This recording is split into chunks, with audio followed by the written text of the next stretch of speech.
Okay, we're going to get started here. If everyone would please take their seats. It's 2:11.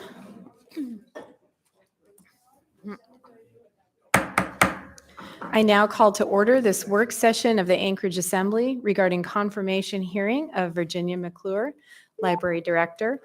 It is Friday, December 16, 2022. We are scheduled from 2:10 to 2:40 p.m. today. Documents for this work session are available at muni.org/worksession. And this item is on the agenda for December 20th, the regular meeting agenda, this coming Tuesday. We'll go ahead and start with Assembly member introductions for the record. Felix Rivera. Daniel Voland. Pete Peterson. Forrest Dunbar. Suzanne LaFrance. And on the phone, we have Ms. Quinn Davidson. Yes, I'm here. Thank you. Thank you. And Mr. Soltz. Here. Thank you. I want to note for the record that Mr. Perez-Verdia and Ms. Zalatel are excused. Also around the table, we have Virginia Oh, could you press the... Virginia McClure. Amy Domboski. Jared Gerker. And we are also joined by... Municipal Clerk Barbara Jones. Thank you, and welcome, everyone. I will go ahead and turn to Ms. Domboski to introduce Ms. McClure. Thank you, Madam Chair, members of the Assembly. It's truly a pleasure to be here today to introduce you, or for some of you, reintroduce you to Virginia McClure. Virginia is originally from Central Kentucky. Her career started with 20 years in the restaurant industry with a focus on Mediterranean cuisine. In 2006, Virginia left the restaurant world to pursue a master's degree in library science from Drexel University.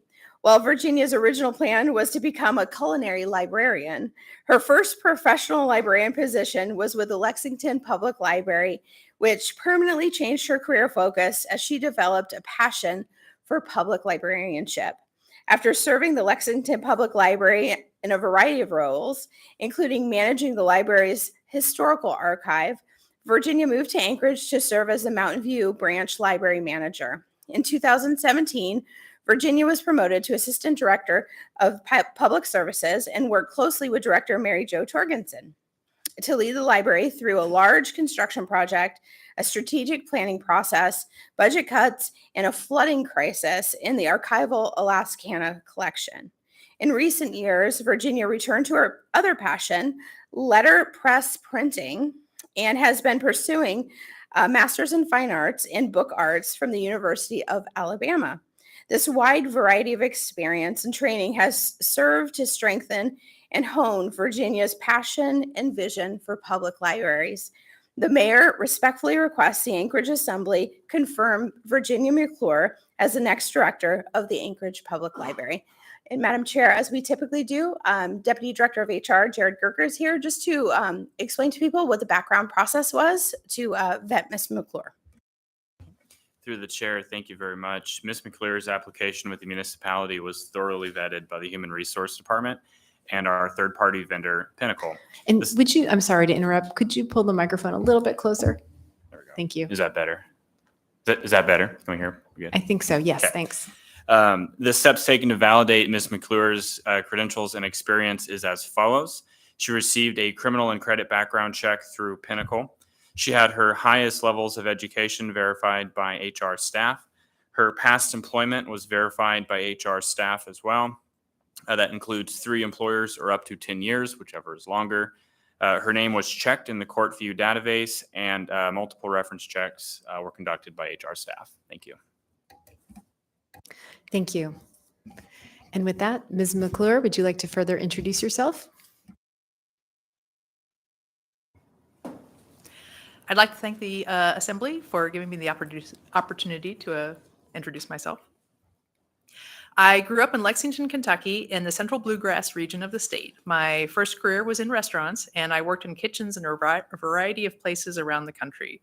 While I will always enjoy cooking, I found that what I wanted in a career with greater capacity to help people and public librarianship seemed like the perfect fit. My library career began with the Lexington Public Library System, where I served as an adult services reference librarian, eventually taking on additional responsibilities as Kentucky Room Manager and Adult Services Assistant Manager. As Kentucky Room Manager, I maintained the non-circulating special collection of Kentuckiana, which included historic books, periodicals, and photographs, as well as an extensive collection of genealogical materials. During this time, I was named a 2014 Innovation Leader in Collections for the Real Madeline Pollard ebook by the Urban Libraries Council. I started with the Anchorage Public Library in August of 2014. I was living in Kentucky and had a chance to visit Anchorage in the spring of 2014 to assess a set of personal archives for preservation. I enjoyed my visit so much and had some amazing experiences, such as flying to Denali and standing on a glacier, the experience of a lifetime, or just walking along the coastal trail with such a great way to know this town and meet the welcoming, friendly people who live here. I immediately started looking for library positions here and was thrilled to be hired as the Mountain View Library Branch Manager. As one of the first LEED Gold buildings in Alaska, Mountain View Library is a leader in sustainability and building efficiency. The library opened in September of 2010 and was featured in the American Library Association's 2011 Library Design Showcase for Sustainable Construction, Navigation, and Color in Children's and Teen Spaces. As a branch manager, I helped Mountain View support the diverse needs of its community with core services and innovative programs, including 3D printing, early literacy story times, and the first job lab program for the city. I also supported branch staff by stepping in when required to serve the day-to-day needs of library patrons, connecting them to print as well as electronic resources, reference services, and offering readers advisory, the skill of finding just the right book to meet a patron's wants and requirements. After 2 years or so, I was promoted to assistant director under Mary Jo Torgeson. In this role, I took on the responsibility of supervision of all library branch managers as well as adult and youth services managers. I provided senior-level system-wide leadership and strategic direction and outcome measures in alignment with the library's priorities, as well as supporting system-wide initiatives and projects. I focused on learning new strategies for collecting and interpreting library data and bringing better project management methods to library initiatives. Additionally, I was part of the team that led Anchorage Public Library through a large-scale renovation of the Lusac Library, an extensive community-centered strategic planning process, managing a flooding crisis in the archival Alaskana collection, and response to the 2018 earthquake that severely impacted the Chugiak Eagle River Library branch. In February of 2019, I resigned from the library to pursue other interests, including relocating to Tuscaloosa to pursue an MFA in book arts from the University of Alabama. I've been interested in letterpress printing and book design for several years. My initial plan was to focus on fine press. However, my program also introduced me to artist books, and I have become absolutely fascinated by this art form. Books are the core of any library, and understanding their craftsmanship is both captivating and inspiring. I'm proud to have been selected to serve as Anchorage Public Library's new director, and it has been a joy and honor to return to such a vibrant and successful library system. My plans are simple: to continue to fulfill the mission of connecting people to education, information, and community. At the same time, pursuing our vision for Anchorage to be an educated and connected community where a library is an essential center for learning, inspiration, and community pride for all ages, backgrounds, and cultures. In the short time I've been back, I've focused on restoring a sense of normality after the COVID pandemic. I will continue this work so that staff are able to provide the very best service to all residents of the municipality of Anchorage, from Girdwood to Birchwood and everywhere in between. My immediate goals include expanding library services to North Anchorage by guiding the Downtown Library Project to successful completion, building community momentum for a South Anchorage branch, continuing to improve access to Alaska collection at Lusac Library, and maintaining a library collection that represents our diverse community.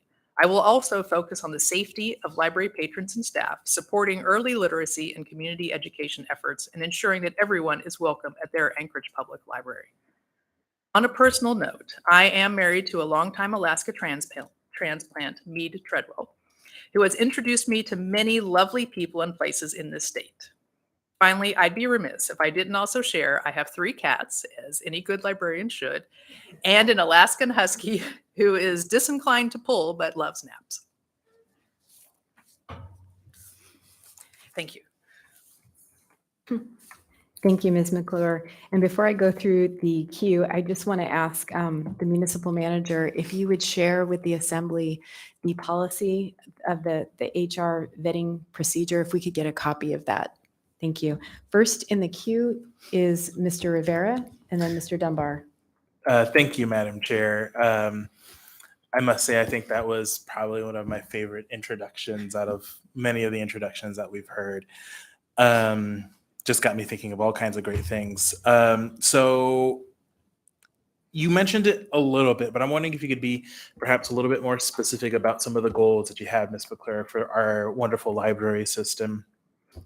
And then, so that's one. In addition to that, two, this is something that's been important for me ever since I first got elected in 2017, which is making sure that our libraries are open 7 days a week. So how are you going to get our libraries open again on Sundays? Thank you. Through the chair, Assembly Member Rivera. Well, first of all, my goals are, like I stated, the downtown library is a top goal of mine, and being able to find a way to move towards a South Anchorage location is another goal of mine. The really getting the library back on track and having the staff, I would like the library to be fully staffed and the staff to be comfortable in their positions and ready to, be back to 100%. And so that's another strong focus of mine. As for being open 7 days a week, that is something that I have heard from staff they're very interested in. I'm interested in that as well. It is going to depend on becoming fully staffed, which we aren't yet. And once we're fully staffed, then we also have to add additional security. So once we're able to have a full staff and the security that we would need to be open on Sundays, I believe that we can do that. And so that is another goal for 2023. Thank you. Thank you, Madam Chair. Thank you, Mr. Rivera. Next is Mr. Dunbar, then Ms. Quinn Davidson. Thank you, Madam Chair. And I'll make some comments now, just because I think there's a chance. This is on our consent agenda, correct? Oh, okay. So we will have at least some debate on this. I'll say for then, because I think that you probably would not have been pulled and would have just been confirmed on the consent agenda. But I want to echo what Mr. Rivera said. I think restoring 7 day, particularly at the LUSAC, is something that we should aspire to. I'll say that so when I first got on the assembly, like Mr. Rivera, the library was one of the priorities of mine. Whenever the prior administration asked me my comments on the budget, what I said was, don't cut the library. I won't vote for your budget, period. And that was the only request I made every year. Now it's gotten a little more complicated, but so far the library has been able to maintain most of its funding. The people in Muldoon still have a dream of a freestanding library someday. It's something that comes up every year, and something more akin to what we have in Mountain View. And I'm sure you're familiar with the Muldoon Library now. It's in a place that isn't particularly accessible, and it has some incompatible uses that are right next to it. So I'd like to hear your thoughts on the possibility of a Muldoon Library at some point in the future. Second, I'd like to hear your thoughts on the Alaska Room and what your sort of plans are for that. And then third, because of your experience in the restaurant industry, I want to know if you've seen The Bear and if you liked it. The Bear? No, it's a TV show. It's a great show. Claire saw it. So. Through the chair to Assembly Member Dunbar. So the Muldoon Library, yes, this is something actually when I was working before as assistant director, and Claire was working for the library as well. And we went and looked at a couple sites for potential Muldoon locations. And I would love that. I think that it depends on the money, and there are a lot of factors involved. And if through the foundation we are able to move forward with a new library for Muldoon, I would be 100% supportive of that. I would love to see that happen. Can I add a little comment on that before she asks my other questions?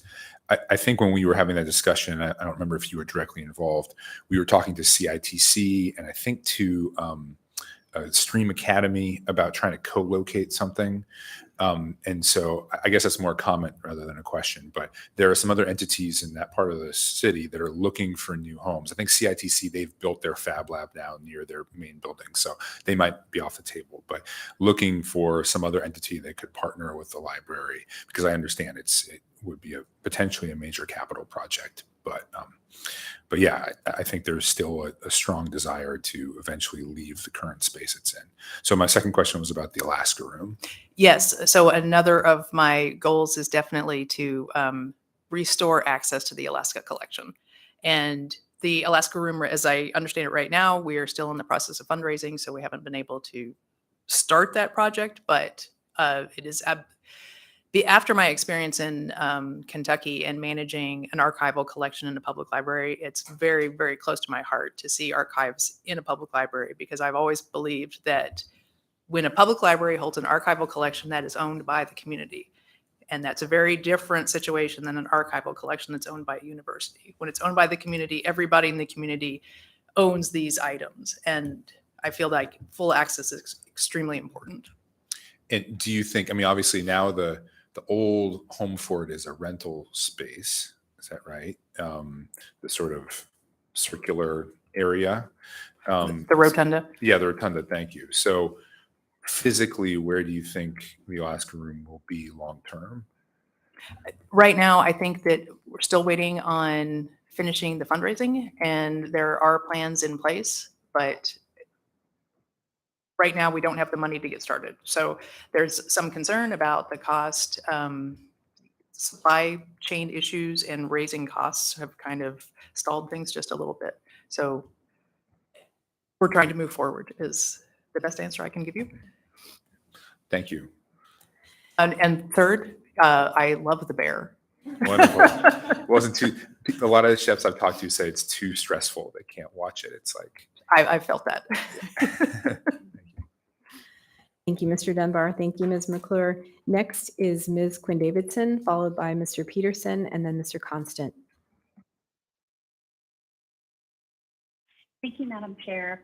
I was just looking at an article by NPR from September of 2022 titled "New Report Finds a Coordinated Rise in Attempted Book Bans."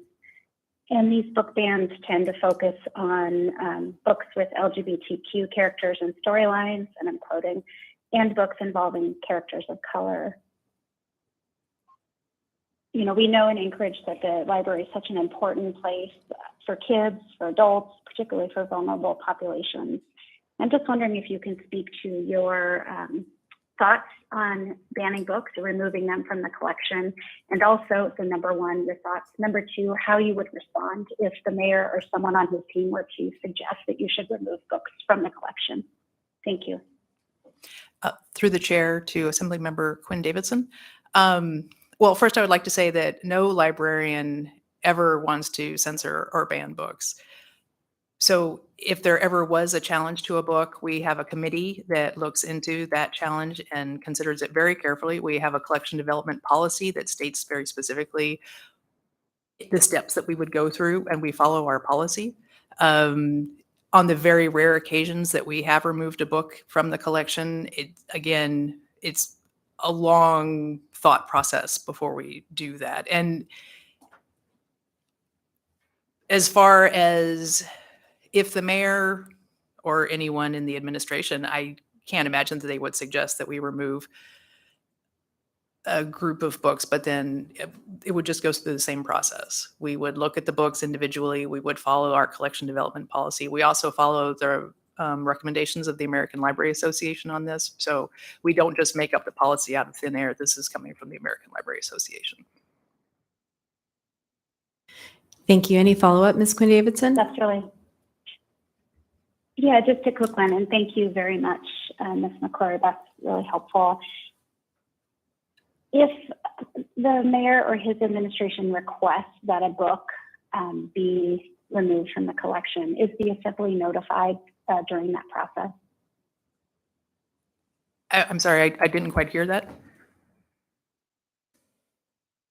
Well, I was just wondering if there is a request to remove a book and the process you described happens, is the assembly typically notified that there's been a request, or how would we be aware, say if, someone in the administration asked you to pull books from the collection, how would the public know whether that request was confirmed or not, or whether that request was followed through with? Sorry. That's typically not been a part of the process in the past. And really, when a book is challenged, a lot of times somebody just, they might send a letter, they have concerns about a particular book, we take it out, the committee would look at it, they would make recommendations. And then like I said, in the past, it hasn't been a public process. I'm trying to think of an example. Is, sometimes books are pulled because an individual book might not be well researched and there might be a better item out there. Sometimes books are pulled because they are not published by a legitimate publisher, but maybe it's a privately published book that, again, doesn't have scholarly research or something like that. So those are the kind of things that are kind of on the dull side. It happens, but it's not something that is especially controversial. The situation that you're talking about, that's not something that I've run into before. So I would have to talk to the administration.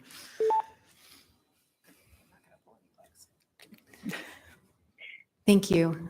I'm so sorry. I don't know if you were speaking to me, Madam Chair. My phone just dropped the call and I dialed right back. So may I just add one more comment? Sure, go ahead. Before we move on? And I'm so sorry, Ms. McClure, I missed about 15 seconds of your answer. I guess I'd just like to put in a request that if there's an internal decision to remove a book from the collection, that the assembly could be notified so we're aware. We get a lot of emails from folks that are concerned about this under this administration, so it would be really helpful. And I'm hoping it wouldn't be a big deal for you to let us know if books are removed from the collection after that process. Okay, thank you. Yes, we can do that. We would update our collection development policy and put that in front of the Library Advisory Board, and I'm sure that they would be okay with that. We can also add information on the website so that it would be publicly available on the website if we had a book that was challenged. Thank you. Thank you, Ms. Thank Quinn you so Davidson. much. I really appreciate it. Next is Mr. Peterson, then Mr. Constant, and then Mr. Rivera. And we have about 7 or so minutes left. We can probably run a few minutes over if we need to. Okay, thank you, Madam Chair. And I was just going to mention the idea of a freestanding Muldoon Library as well. But since you've already spoken on that, I was going to ask, how many employees are you short at the library? I see emails go out all the time with different positions that the Muni is trying to hire for. And I know there's help wanted signs in businesses all over the city, and it's like this all over the country. And so how short-staffed are we? How many positions do you really, actually need to fill, if you know? Through the chair to Assembly Member Peterson, we have about 20 positions that are unfilled. Some of them, we haven't listed all of them on the website yet as being available to fill. Some of them we're trying to rework. So taking some part-time positions we're having an incredibly difficult time filling and turning those into a full-time professional librarian position. We have other positions that, for instance, a budget coordinator position we haven't been able to fill. So we're looking at maybe reducing some of the requirements for that position to make it open to people that have good experience but maybe don't have the same level of education. Okay, thank you. Thank you, Mr. Peterson. Mr. Constant? Thanks. Yeah, I have a table that shows 23 jobs open at the library right now. And so that's a couple days old. So we have quite a few, almost 500 in the Muni at this time. So if anyone's looking for a job, go to our website, muni.org. A few things. So Virginia, pleasure to have you here. Been waiting for you. Didn't know it, but been waiting for you for a while. And a few thoughts. Mr. Dyson used to say that, that's Fred, that We want people in these jobs who it doesn't matter if they matter to them if they got fired tomorrow, because they would just do the right thing. And I hear through the grapevine that you're one of those people who would rather get fired than do the wrong thing, that you would do the right thing if the challenge was before you. And so hearing that from the sources I heard it from was enough for me to support you. But the first time I heard about you was, of course, through your husband, when he started haranguing me pretty hard about the Alaska room some years ago now, when decisions were being made in previous administrations. So that's when you came to my attention as a library advocate. And so all of that to say, you come to me with a very strong reputation, very strong qualifications, and ready for the job, which is great. So my red meat question: libraries historically have been a very important place in our nation, in our states, and in our communities. During the time of the Great Depression, we didn't close libraries, we opened libraries. Why? Because libraries are the last free place to go. There's nowhere else. You can't go to the Fifth Avenue Mall or the Sears Mall. You can try, but the security guard can tell you to leave. But really, the library is everybody's place to go, which gets to the issue of Sunday operations. And Sundays in town, there's nowhere for people to go. And it's a pretty cold and hard town in that when you face the world that way, which gets me to this issue that the library has over the last 5 to 7 years really become known or seen, or the reality it faces is the last place people have to go, which means all kinds of people are there. And it's meant to be that way. But it provides challenges when it is like that, because you have people who are antisocial, addicted, untreated, mentally ill. You have kids left to fend for themselves because their parents have to work. You have it's just a panorama and a huge responsibility to keep a safe space operating. With all of that as context, what's your philosophy on ensuring that the library maintains its place in our community as the people's place? Through the chair to Assembly Member Constant, I've always felt like that a library is the heart of the community, but there's an important distinction that I like to make, that a library is not a community center. It is the center for community information. And everyone should feel free to come to the library and spend as much time at the library as they need to or want to, and we welcome them to be there all day long. But the purpose of the library is for connecting people to the information that they need or want. And so what we do really, really well is provide a place for people to relax and to read, to go onto the internet, to use their devices, to try to make them feel as warm and safe and comfortable as possible. But that we're not necessarily, like I said, a community center. We don't just create a space so people can wait until, the end of the day. We want to be as welcoming as possible to everybody, but there's a purpose for a public library. And so we want people to come in and we want them to use our services and we want them to be comfortable while they're there. Quick follow-up to that. We have in the past, up until I think this year, had half a dozen or so social workers whose role it was to ensure that the people who are coming in not just had access to information, but had access to connectivity in the community.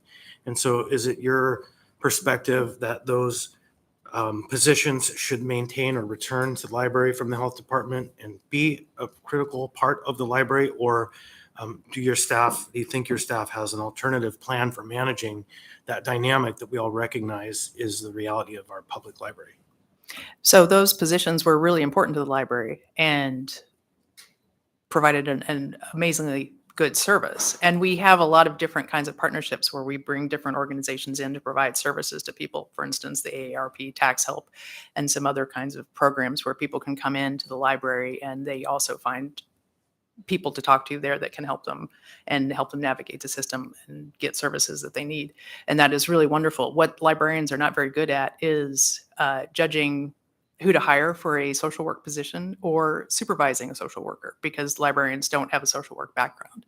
So what we would really like to see is if the health department were the ones that were handling the hiring and supervision of the social workers, but then they could provide services in the library as a partner program. So then I would welcome at some point just a policy position that said this is how we would love to see this operate, because I think you would find support. Excellent. Thank you, Mr. Constant. Mr. Rivera? Thank you, Madam Chair. Mr. Constant got to part of what I was going to speak to. So I guess the other part of what I was going to ask was around specific policies. Previous acting directors, it's my understanding and understanding of other members of this body that previous acting directors have changed policies with regard to who can come into the library with what.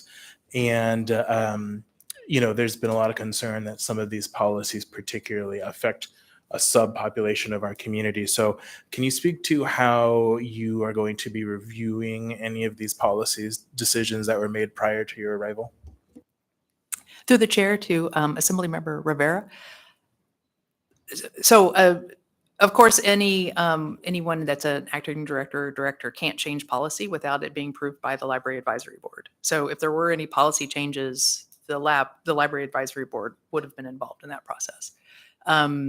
If it came to any kind of a procedural change,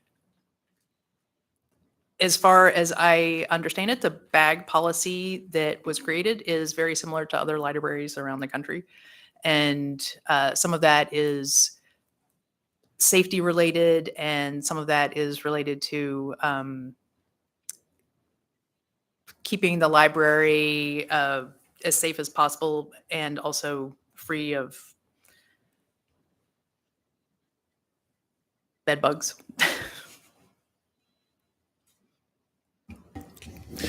Thank you, Madam Chair.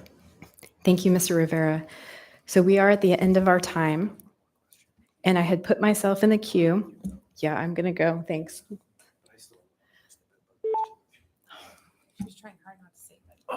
Okay, go ahead with that question, Mr. Constant.